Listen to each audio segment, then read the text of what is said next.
Avec l'héritage que lui avait laissé son père, lorsqu'il sentit qu'il possédait bien son métier, il acheta de moitié avec un associé un petit caboteur, puis il en fut bientôt le seul patron et par la suite, grâce à une série d'expéditions chanceuses, il put acheter un vrai cargo, visant toujours plus ambitieusement de l'avant.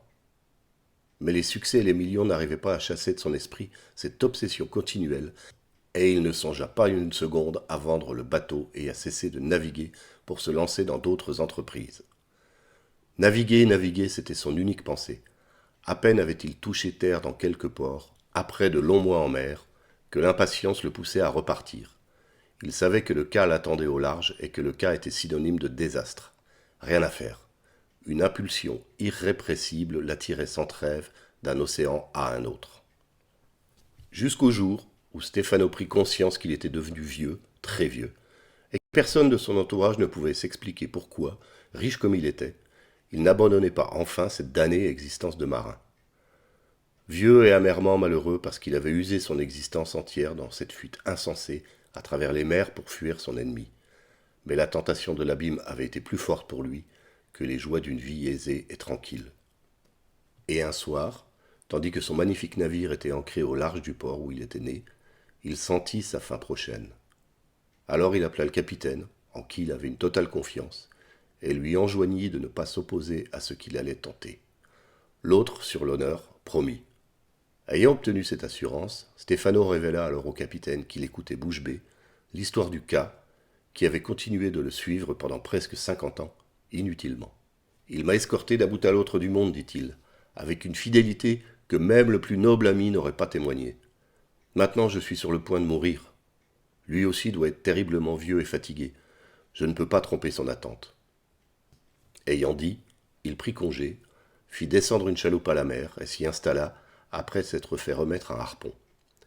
Maintenant, je vais aller à sa rencontre, annonça-t-il. Il est juste que je ne le déçoive pas, mais je lutterai de toutes mes dernières forces. À coups de rame, il s'éloigna. Les officiers et les matelots le virent disparaître là-bas, sur la mer placide, dans les ombres de la nuit. Au ciel, il y avait un croissant de lune. Il n'eut pas à râper longtemps. Tout à coup, le mufle hideux du cas émergea contre la barque. Je me suis décidé à venir à toi, dit Stefano. Et maintenant, à nous deux. Alors, rassemblant ses dernières forces, il brandit le harpon pour frapper. Bouh mugit d'une voix suppliante le cas. Quel long chemin j'ai dû parcourir pour te trouver. Moi aussi, je suis recrue de fatigue. Ce que tu as pu me faire nager, et toi qui fuyais, fuyais. Dire que tu n'as jamais rien compris. Compris quoi fit Stefano piqué. Compris que je ne te pourchassais pas autour de la terre pour te dévorer comme tu le pensais. Le roi des mers m'avait seulement chargé de te remettre ceci. Et le squale tira la langue, présentant au vieux marin une petite sphère phosphorescente. Stefano la prit entre ses doigts et l'examina. C'était une perle d'une taille phénoménale. Et il reconnut alors la fameuse perle de la mer qui donne à celui qui la possède fortune, puissance, amour et paix de l'âme. Mais il était trop tard désormais. Hélas, dit-il en hochant la tête tristement, quelle pitié! J'ai seulement réussi à gâcher mon existence et la tienne.